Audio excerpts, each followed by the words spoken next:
Welcome to We Connect. Thank you very much for joining us on this show. We have a very special guest today. He's only 27 years old, Sandhosh Kumar. What's more, he's just returned from a successful climb on Mount Everest, of course. Sandhosh, now Everest has tagged your name. Wow, what an achievement for somebody so young. Thank you very much. It's been an incredible experience of 60 days of staying on a mountain and 60 days of adrenaline rush. It's been fantastic. Were you ever scared? Well, I was, and fear is what keeps you going. I mean, this is a question very commonly asked, but fear is a very important factor. It keeps you safe, for one, and keeps the adrenaline rush, keeps you prepared, and keeps you anticipating. Right. Does it, in fact, sometimes make you overcautious? You do, and being overcautious is better than being undercautious, especially on a mountain like Mount Everest, where, you know, there's never been a year where there's been no deaths on Mount Everest. So it is better to be overcautious, and we take safety ropes and we take additional weight just to make sure that, you know, if you have the unexpected, you're prepared for it. Right. Now, you were part of a team that actually climbed the mountain. Tell us about the other people who you were actually climbing with. Okay. The way one climbs Mount Everest is that you have an expedition organizer who provides all the logistical support, because you have to stay 60 days on a mountain.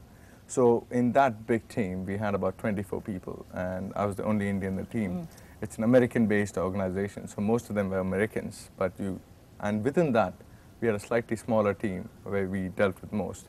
And in that, there was one South African, one Canadian, one German, and the rest were Americans. Right. Sandhosh, how do you actually get selected to join a team like this? Obviously, your own experience as a mountaineer must play a very, very big role. How did you get chosen? So again, I mean, first you actually choose the expedition organizer in terms of the kind of logistical support you need. And after that, they make a selection of whether you are capable of joining them, because they don't want you to jeopardize the rest of the team. You have to be a safe climber. So you show them the experience, and I have climbed with these guys before. I climbed a mountain called Cho Oyu, the world's 6th highest mountain, just in August last year. Where is it? It's in Tibet. And when I climbed that, we met some of the other climbers, and together we formed the 7 members of the team. What about bonding with these 7 members? I mean, okay, if you know them earlier, but surely there was a time when it was your first experience of climbing with them.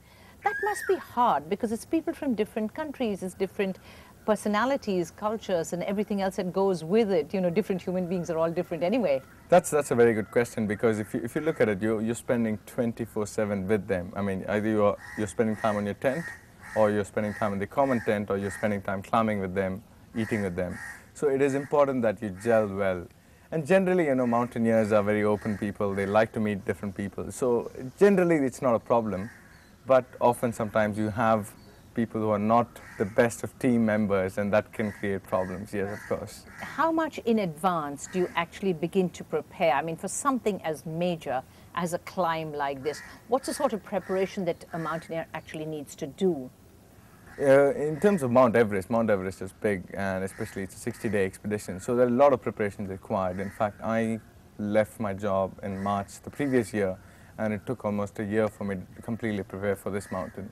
We had to climb various other mountains, and apart from that, there's a very, very strict training regime that we follow. I mean, we had to do running, cycling, I do staircase climbing. It comes up to more than about 15-16 hours of training per week.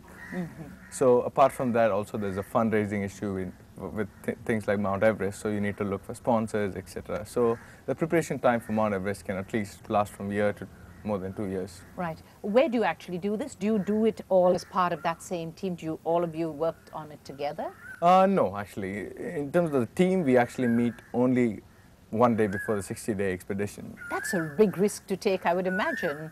Isn't that slightly scary in a way? You're just thrown into the deep end with people you may or may not know very well. Exactly. I mean, that's where the expedition organizers come into play, and the fact that, you know, some of us know each other in the team, and we're hoping that at least one person know the other person in the 7-member team, and we just hope that, you know, it works out. Because it is hard for us to have trained together or climbed together, especially when we are all from different parts of the world. Right. A very important factor here, of course, is money, because it's very expensive to be a mountaineer and to be climbing peaks like Everest. Yep. So I read somewhere you're talking about a 35 lakh bill. Yep. a tag. That's a lot of money. It is, yep. I mean, the logistics involved for something like Mount Everest is massive. Just for the Nepal government, the permit fee itself is about 10,000 US dollars. And for that, you get a lot of support. I mean, there's something called the ice fall, which is a flowing, frozen glacier between Camp 1 and base camp. And it's a very risky section. And there the Sherpas go and fix ladders and fix some of the safety ropes, and all that is provided by the government. So the permit fee is involved there. Apart from that, we carried more than 12,000 kilograms of stuff for our team to the base camp through yaks and helicopters. So all that costs money. And then we set up tents, we have Sherpa support, guide support, weather support. So all that adds up to over $50,000.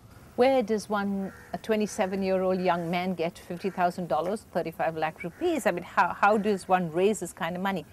Are there that many people out there who want to sponsor something like this? Again, it was quite difficult to get sponsorship, and it's not something that I actually got the whole thing sponsored. I've been working for almost 5 years now, so I had some savings. And a rich daddy? No, actually, No? I didn't take a single penny Right, from that. okay. So that's then apart from that, we got sponsorship from IndusInd Bank and a few others who were helpful. But it was hard to get sponsorship. It was a difficult year as well. So about 20–30% was through sponsorship. And then, of course, you know, we got the last bit of thing through loan, which I'm hoping to pay off by working some more. You're going to have to work very hard. Yeah. Maybe you're going to have to put mountaineering a bit on the back burner now for a bit. Yeah, hopefully. The resume, I'm able to. It definitely is a great addition to the resume. Right. You're actually based in Singapore. Yes, I'm currently living in Singapore. Right. Yeah. So you were saying that you actually gave up your job. Yeah. So mountaineering must mean your whole life, really. It means a lot to me, but certainly not whole life. It's an endurance sport thing. It's something that I really like. And I'm hoping to do more climbing, definitely, but I have to do something else as well. Right. I'm going to ask you to just hang on a little bit. We're going to take a very short break and reconnect and get right back with you.